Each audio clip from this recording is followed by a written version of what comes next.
हजुर हजुर हजुर हजुर अब भने चाहिँ हामीले यहाँनिर राम्रोसँग मौका पाएको छौँ।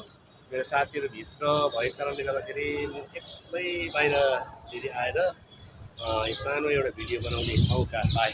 किनभने साथीहरूले अलिकति मलाई यता खिचौँ र उता खिचौँ भन्दै हुनुहुन्थ्यो। त्यस कारणले गर्दाखेरि अहिले भने म हेर्नुहोस् न तपाईँहरूको माझमा मैले केही सामग्रीहरू लिएर आउनको निम्ति आज यहाँ कलकत्ताको भिक्टर मेमोरियलमा आइपुगेको छु।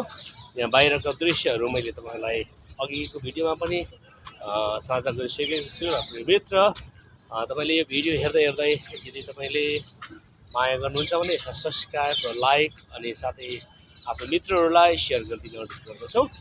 यहाँ देख्दै हुनुहुन्छ अब मजाले तपाईँले देख्दै हुनुहुन्छ सानो तरिकाले म तपाईँलाई देखाउने छु। हेर्नुहोस् यो मेमोरियलको पहिलो प्रस्तुति तपाईँहरूसँग यसरी पाएको छु।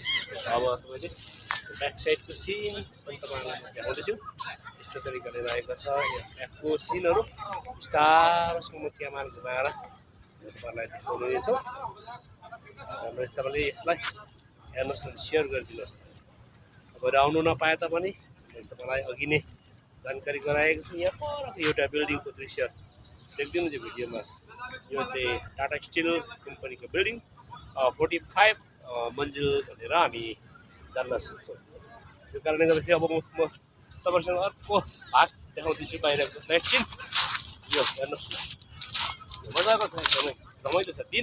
एकदमै दिन चाहिँ सुप्पक भएको छ। किनभने यो दिन चाहिँ हामीलाई मौका दिएकै हो।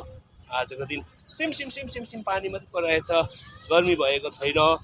त्यो कारणले गर्दाखेरि हामी एकदमै यहाँ आज आफूलाई खुसी महसुस गर्दै यो भिडियोहरू बस्न लागिरहेको छौँ। मेरो मित्रहरू आउँदै हुनुहुन्छ, मलाई म यहाँका दृश्यहरू देखाउँदै जाँदा हजुरहरूलाई पनि आउन मन लाग्छन् भने म तपाईँहरूसँग अवश्य नै फेरि पनि यो ठाउँमा जोडिनु भयो भने तपाईँलाई म लिएर यो ठाउँमा घुमाउनु पनि सक्छु। म अर्को दृश्य तपाईँलाई देखाउँदैछु।